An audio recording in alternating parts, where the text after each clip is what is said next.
সত্যজিৎ রায়ের লেখা অনাথ বাবুর ভয়।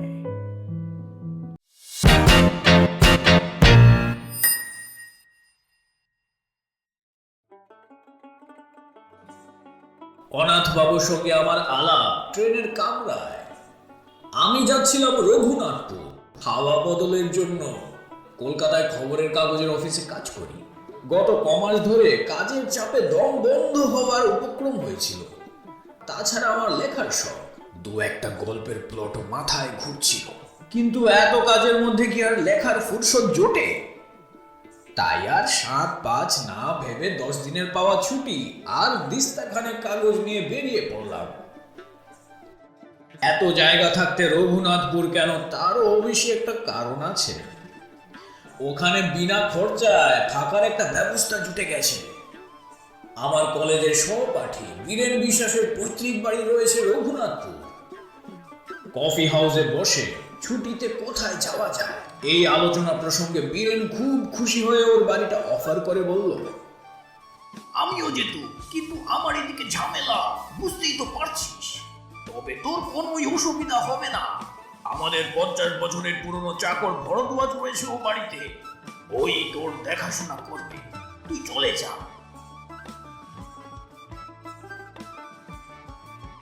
গাড়িতে যাত্রী ছিল অনেক। আমার বেঞ্চিতে আমারই পাশে বসেছিলেন অনাথ বন্ধু মিত্র।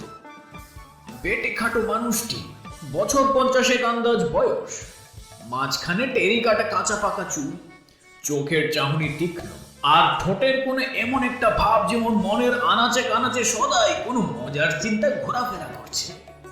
পোশাক আশাকের ব্যাপারেও একটা বিশেষত্ব লক্ষ্য করলাম।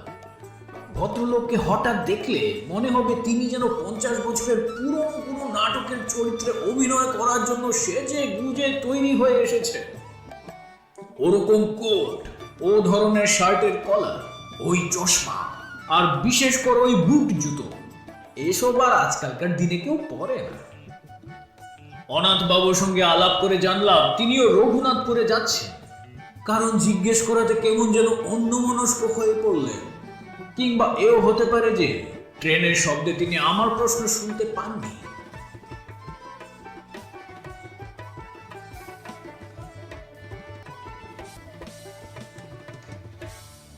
বীরেনের পৈতৃক ভিটেটি দেখে খুশি হয়ে উঠল মন।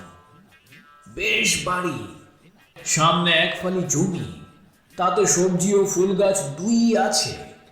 কাছাকাছির মধ্যে অন্য কোনো বাড়িও নেই, কাজেই পড়শির উৎপাত থেকে রক্ষা।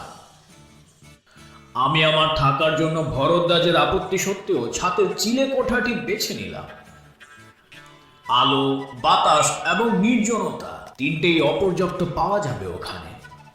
ঘর দখল করে জিনিসপত্র গোছাবার সময় দেখি আমার দাড়ি কামানোর খুর অন্তর ভুলে গিয়েছি। ভরদ্বাজ শুনে বলল, তাতে আর কি হয়েছে খোকা বাবু? এই তো কুন্ডু বাবুর দোকান, 5 মিনিটের পথ। সেখানে গেলেই পাবে খত বিলের। বিকেল 4টে নাগাদ চাটা খেয়ে কুন্ডুবাবুর দোকানের উদ্দেশ্যে বেরিয়ে পড়লাম। গিয়ে দেখি সেটি একটু ভালো আড্ডার জায়গা। দোকানের ভিতর দুটি বেঞ্চিতে বসে 7-5 পৌর ভদ্রলোক রীতিমতো গল্প জমিয়েছেন। তাদের মধ্যে একজন বেশ উত্তেজিত ভাবে বলছেন, আরে বাপু, এ তো আর শোনা কথা নয়, এ আমার নিজের চোখে দেখা। আর 30 বছর হয়ে গেল বলেই কি সব মন থেকে মুছে গেল? এইসব স্মৃতি অত সহজে ভোলবার নয়। আর বিশেষ করে যখন হলধর দত্ত ছিল আমার অন্তরঙ্গ বন্ধু, তার মৃত্যুর জন্য আমি যে কিছু অংশে দায়ী, সে বিশ্বাস আমার আজও যায়নি। আমি 1 প্যাকেট 7 o'clock কিনে আরো 2-একটা অবান্তর জিনিসের খোঁজ করতে লাগলাম। ভদ্রলোক বলে চললেন, ভেবে দেখুন, আমারই বন্ধু আমারই সঙ্গে মাত্র 10 টাকা বাজি ধরে রাত কাটাতে গেল ওই উত্তর পশ্চিমের ঘরটাতে। পরদিন ফেরে না, ফেরে না, ফেরে না। শেষটায় আমি, জিতেন বক্সি, হরিচরণ শাহ আর আরো 3-4 জনকে ছিল ঠিক মনে নেই, গেলুম হালদার বাড়িতে হলধরের খোঁজ করতে। গিয়ে দেখি বাপু ও ঘরের মেঝেতে হাত পা ছড়িয়ে মরে কাঠ হয়ে আছে। তার চোখের চাওয়া দৃষ্টি কড়ি কাঠের দিকে। আর সেই দৃষ্টিতে ভয়ের যা নমুনা দেখলুম, তাতে ভূত ছাড়া আর কি ভাববো বলুন? গায়ে কোনো ক্ষত চিহ্ন নেই, বাঘের আঁচড় নেই, সাপের ছবল নেই, কিচ্ছু নেই। আপনারাই বলুন এখন কি বলবেন? আরো মিনিট পাঁচেক দোকানে থেকে আলোচনার বিষয়টি সম্পর্কে মোটামুটি একটা ধারণা হলো। ব্যাপারটা এই, রঘুনাথপুরের দক্ষিণ প্রান্তে হালদার বাড়ি বলে একটি 200 বছর পুরনো ভগ্নপ্রায় জমিদারি প্রাসাদ আছে। সেই প্রাসাদে, বিশেষ করে তার দোতলার উত্তর পশ্চিম কোণের একটি ঘরে নাকি অনেক কালের পুরনো একটি ভূতের আনাগোনা আছে। অবশ্য সেই 30 বছর আগে ভবতোষ মজুমদারের বন্ধু হলধর দত্তের মৃত্যুর পর আজ অবধি নাকি কেউ সেই বাড়িতে রাত কাটায়নি। কিন্তু তাও রঘুনাথপুরের বাসিন্দারা ভূতের অস্বস্তি মনে প্রাণে বিশ্বাস করে, বেশ একটা রোমাঞ্চ অনুভব করে। আর বিশ্বাস করার কারণও আছে যথেষ্ট। একে তো হলধর দত্তের রহস্যজনক মৃত্যু, তার উপর এমনিতেই হলধর বংশের ইতিহাসে নাকি খুন খারাপি, আত্মহত্যা ইত্যাদির অনেক নজির পাওয়া যায়। মনে মনে হালদার বাড়ি সম্পর্কে বেশ খানিকটা কৌতূহল নিয়ে দোকানের বাইরে এসেই দেখি আমার ট্রেনের আলাপে অনাথ বন্ধু মিত্র মশাই হাসি হাসি মুখ করে দাঁড়িয়ে আছে।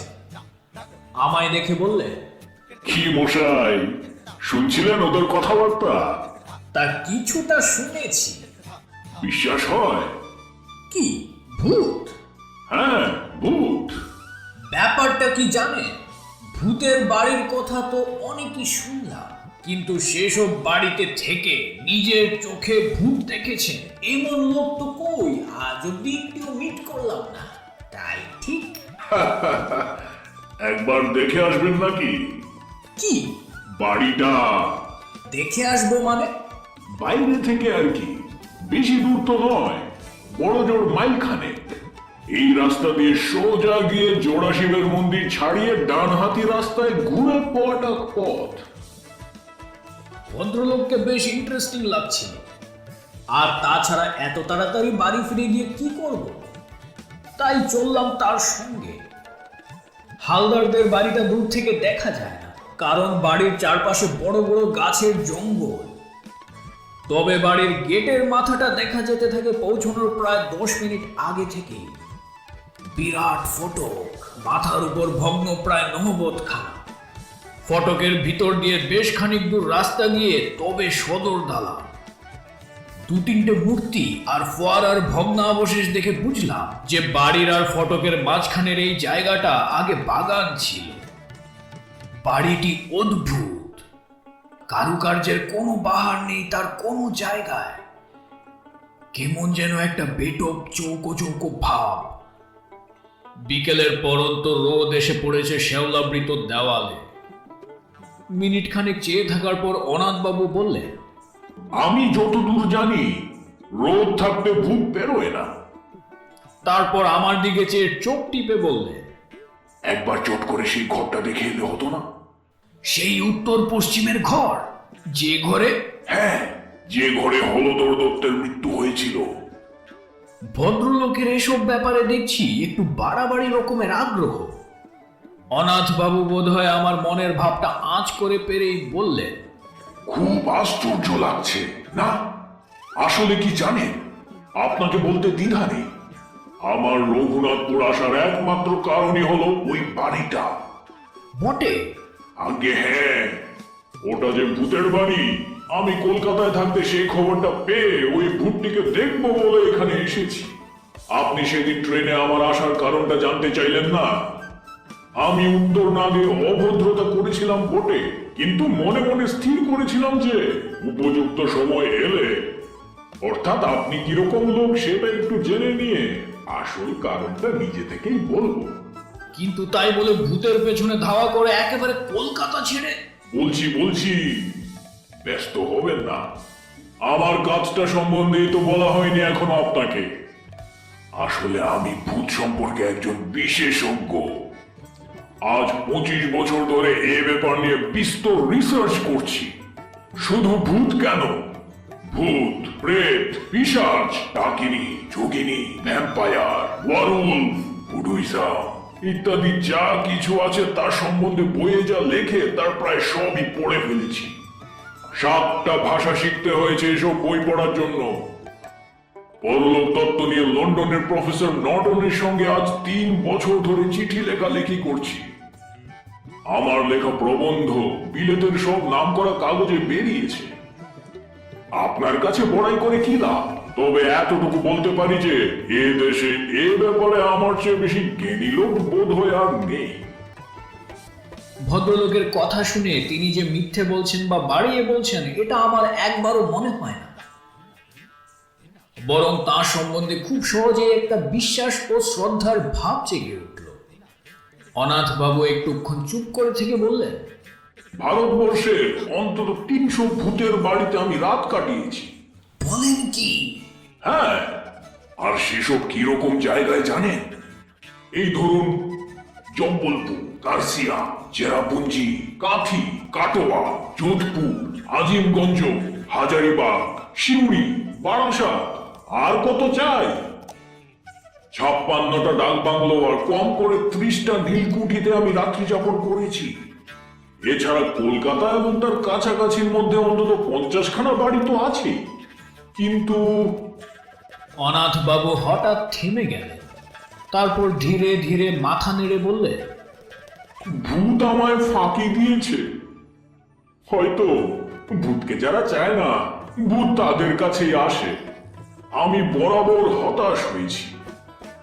মাদ্রাজে ত্রিচিনপল্লীতে 150 বছরের পুরনো একটা সাহেবের পরিত্যক্ত ক্লাব বাড়িতে ভূত একবার কাছাকাছি এসেছিল। কিরকম জানেন? অন্ধকার ঘর, 1 ফোঁটা বাতাস নেই। যতবারই মোমবাতি ধরাবো বলে দেশলাই জ্বালাচ্ছি ততবারই কে যেন ফু দিয়ে নিভিয়ে দিচ্ছে। শেষটায় 13টা কাঠি নষ্ট করার পর বাতি জ্বলল এবং আলোর সঙ্গে সঙ্গেই ভূত বাবাজি সেই যে গেলেন আর এলেন না। একবার কলকাতার জামাপুকুরের এক হানা বাড়িতেও একটা ইন্টারেস্টিং অভিজ্ঞতা হয়েছিল। আমার মাথায় তো এত চুল দেখছেন, অথচ এই বাড়ির একটা অন্ধকার ঘরে ভূতের অপেক্ষায় বসে থাকতে থাকতে মাঝরাত্রির নাগাদ হঠাৎ ব্রহ্মদালুর কাছটায় একটা মশার কামড় খেলা। কি ব্যাপার? অন্ধকারে ভয়ে ভয়ে মাথায় হাত দিয়ে দেখি একটি চুলও নেই। একেবারে মসৃণ মাথা জোড়া টাক। এ কি আমারই মাথা, না অন্য কারোর মাথায় হাত দিয়ে নিজের মাথা বলে মনে করেছি? কিন্তু মশার কামড়টা তো আমিই খেলাম। টর্চটা জেলে আয়নায় দেখি টাকের কোনো চিহ্ন মাত্র নেই। আমার যে চুল, সে চুলই রয়েছে আমার মাথায়। ব্যাস, এই দুটি ছাড়া আর কোনো ভূতের অভিজ্ঞতা এত চেষ্টা সত্ত্বেও আমার হয়নি। তাই ভূত দেখার আশা একরকম ছেড়েই দিয়েছিল। এমন সময় একটা বাঁধানো প্রবাসীতে রঘুনাথপুরের এই বাড়িটার একটা উল্লেখ পেলাম। তাই ঠিক করলাম একটা শেষ চেষ্টা দিয়ে আসবো।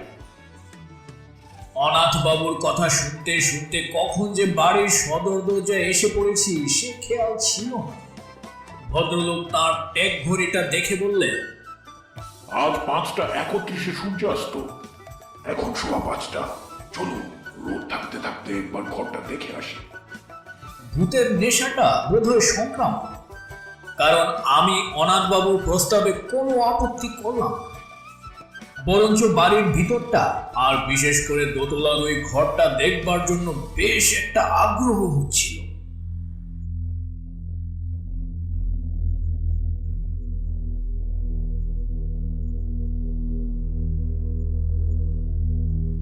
সদর দরজা দিয়ে ঢুকে দেখি বিরাট উঠো ও নাট মন্দির। 100-150 বছরে কত উৎসব, কত অনুষ্ঠান, কত পূজা পার্বণ, যাত্রা, কত কথা এখানে হয়েছে তার কোনো চিহ্ন আজ নেই। উঠোনের 3 দিকে বারান্দা। আমাদের ডাইনে বারান্দার যে অংশ তাতে একটি ভাঙা পালকি পড়ে আছে এবং পালকিটি ছাড়িয়ে হাত দোষে গিয়েই দোতলায় যাওয়ার সিঁড়ি। সিঁড়িটা এমনই অন্ধকার যে উঠবার সময় অনাথবাবুকে তার কোটের পকেট থেকে একটি টর্চ বার করে জ্বালাতে হলো। প্রায় অদৃশ্য মাকড়সার জাল ভেদ করে কোনো রকমের দোতলায় পৌঁছানো গেল। মনে মনে বললাম, এ বাড়িতে ভূত থাকা অস্বাভাবিক নয়। দোতলার বারান্দায় দাঁড়িয়ে হিসাব করে দেখলাম, বাঁ দিক দিয়ে সোজা চলে গেলে ওই যে ঘর, ওটাই হলো উত্তর পশ্চিমের ঘর। অনাথবাবু বললেন, সময় নষ্ট করে লাভ নেই, চলুন এগোই। এখানে বলে রাখি, বারান্দায় কেবল একটি জিনিস ছিল, সেটি একটি ঘড়ি, যাকে বলে গ্র্যান্ডফাদার ক্লক। কিন্তু তার অবস্থা খুবই শোচনীয়। কাজ নেই, বড় কাঁটাটিও উধাও, পেন্ডুলামটি ভেঙে কাত হয়ে পড়ে আছে। উত্তর পশ্চিমের ঘরের দরজাটি ভেজানো ছিল। অনাথবাবু যখন তার ডান হাতের তর্জনী দিয়ে সন্তর্পণে ঠেলে দরজাটি খুলেছিলেন, তখন বিনা কারণেই আমার গাটা ছমছম করছিল। কিন্তু ঘরের ভেতর ঢুকে অস্বাভাবিক কিছু লক্ষ্য করলাম না। দেখে মনে হয় এককালে বৈঠকখানা ছিল। ঘরের মাঝখানে একটা বিরাট টেবিল, তার কেবল পায়া চারখানেই রয়েছে, উপরের তক্তাটা নেই। টেবিলের পাশে জানলার দিকে একটি আরাম কেদারা। অবশ্যই এখন আর সেটি আরামদায়ক হবে কিনা সন্দেহ, কারণ তার একটি হাতল ও বসবার জায়গায় বেতের খানিকটা অংশ লোপ পেয়েছে। উপরের দিকে চেয়ে দেখি ছাদ থেকে ঝুলছে একটি টানা পাখার ভগ্নাংশ, অর্থাৎ তার দড়ি নেই, কাঠের ডান্ডাটা ভাঙা এবং ঝালরের অর্ধেকটা ছেঁড়া। এছাড়া ঘরে আছে একটি খাঁজ কাটা বন্দুক রাখার থাক, একটি নলবিহীন গড়গড়া, আর দুখানা সাধারণ হাতল ভাঙা চেয়ার। অনাথবাবু কিছুক্ষণ একেবারে স্তব্ধ হয়ে রইলেন। মনে হলো খুব মনোযোগ দিয়ে কি একটা অনুভব করার চেষ্টা করলেন। প্রায় মিনিট খানেক পরে বললেন, একটা গন্ধ পাচ্ছেন? কি গন্ধ? আদ্রাজি ধূপ, মাছের তেল আর মরা পড়ার গন্ধ মেশানো একটা গন্ধ। কই ঠিক বুঝতে পারছি না তো। আমি বার দুয়েক বেশ জোরে জোরে শ্বাস টানলাম। অনেক দিনের বন্ধ ঘর খুললে যে একটা ভ্যাপসা গন্ধ বেরোয়, সে গন্ধ ছাড়া আর কোনো গন্ধই পেলাম না। অনাথবাবু আরো একটুক্ষণ চুপ করে থেকে হঠাৎ বাঁ হাতের তেলোতে ডান হাত দিয়ে একটা ঘুষি মেরে বললেন, বহুত আচ্ছা, এ গন্ধ আমার চেনা গন্ধ। এ বাড়িতে ভূত অবশ্যই ভাবি, তবে বাবাজি দেখা দেবেন কি না দেবেন সেটা কাল রাত্রের আগে বোঝা যাবে না। চলুন।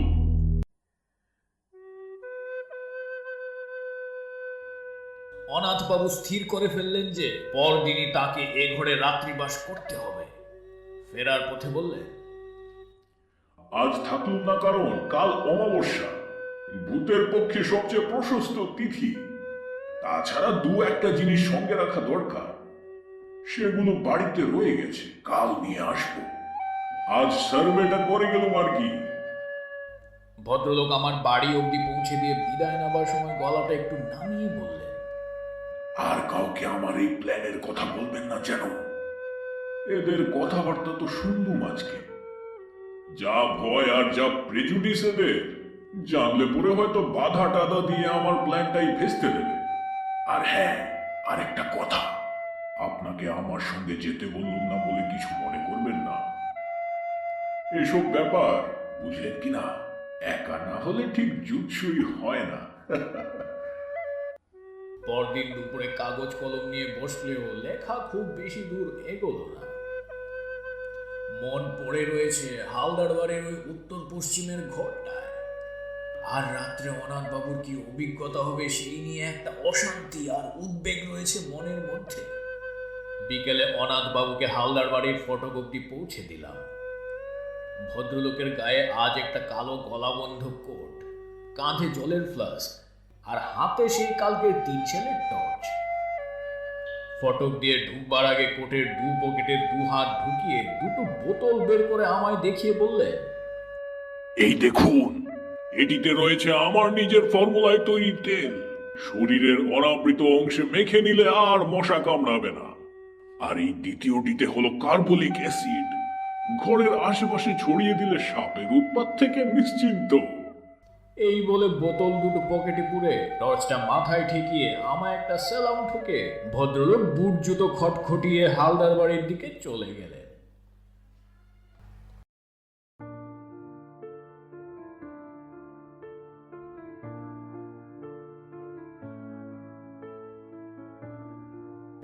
রাত্রে ভালো ঘুম হলো না।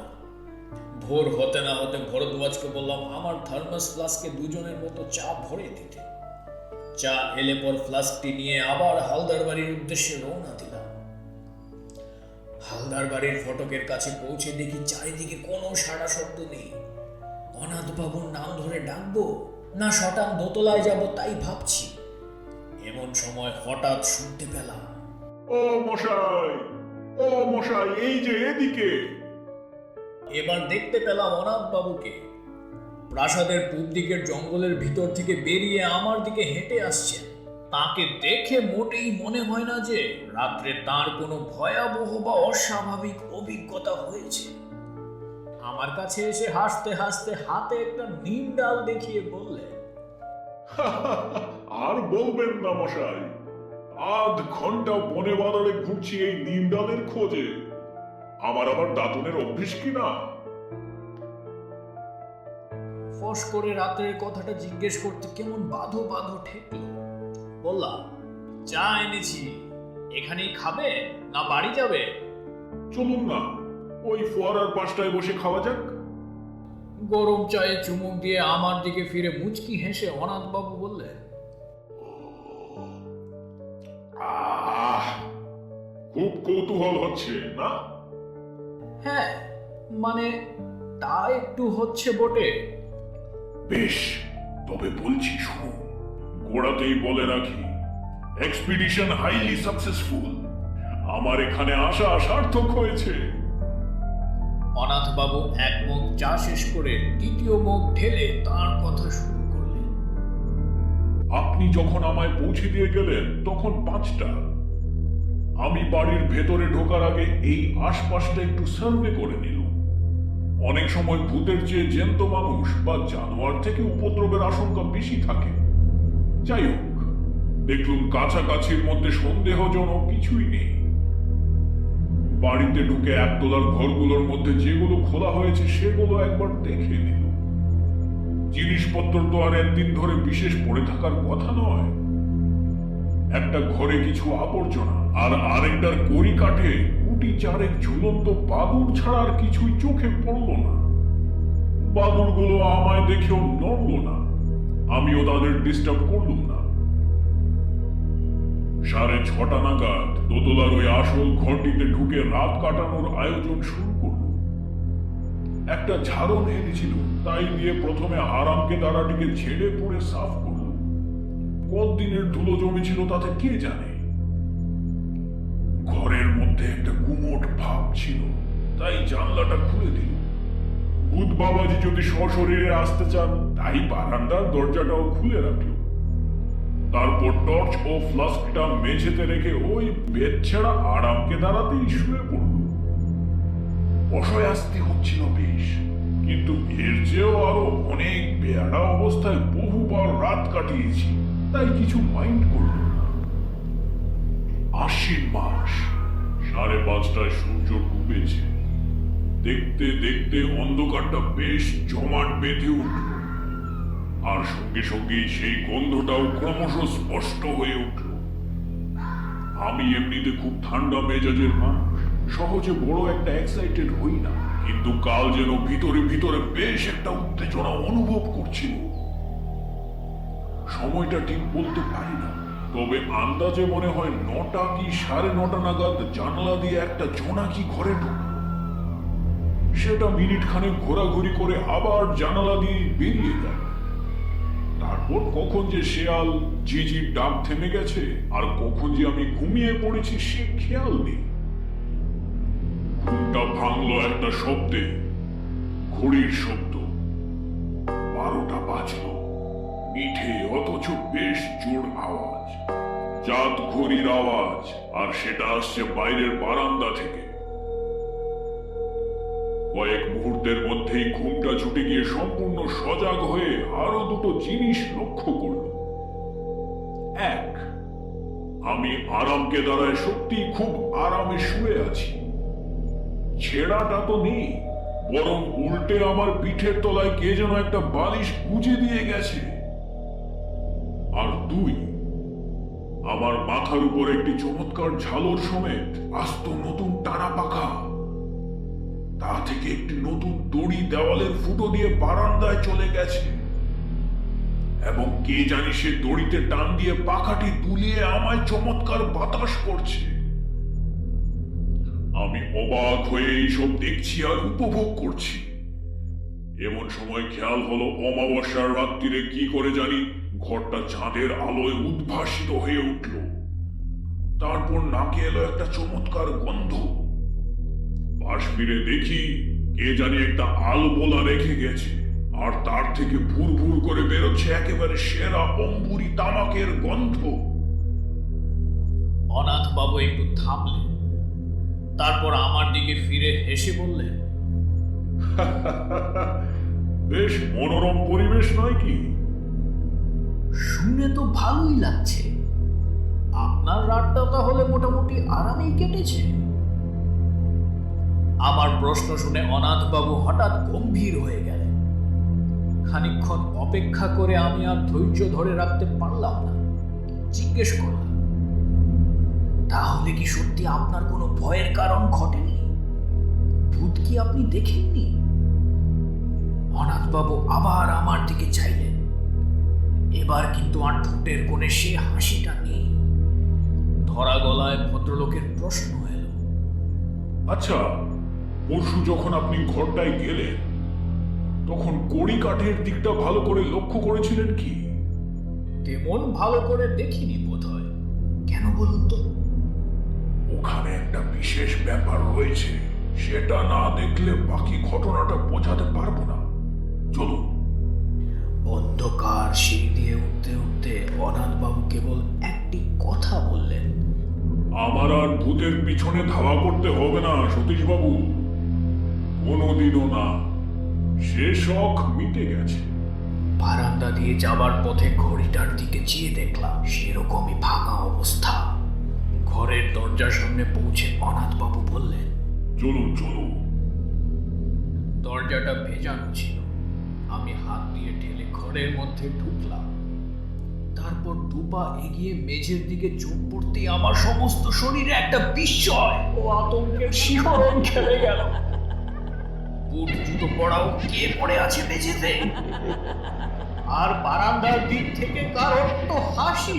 হালদার বাড়ির আনাচে কানাচে প্রতিধ্বনি হয়ে আমার রক্ত জল করে আমায় জ্ঞান, বুদ্ধি, চিন্তা সব লোপ পাইয়ে দিচ্ছে। তাহলে কি? আর কিছুই মনে নেই আমার।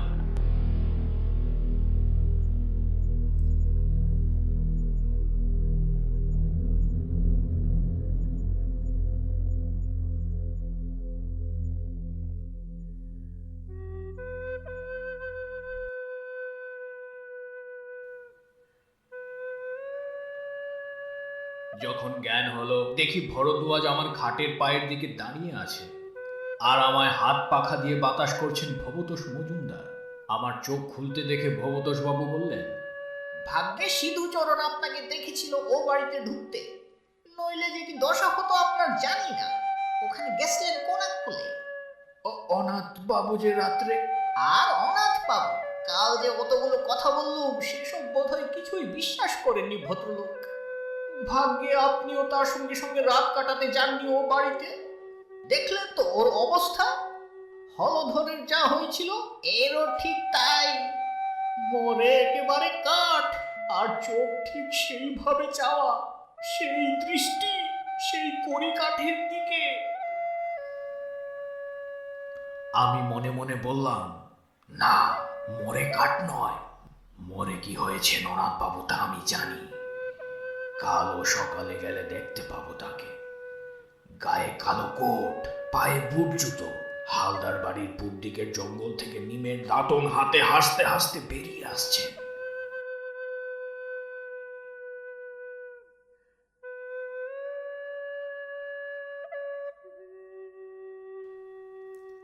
Please like, share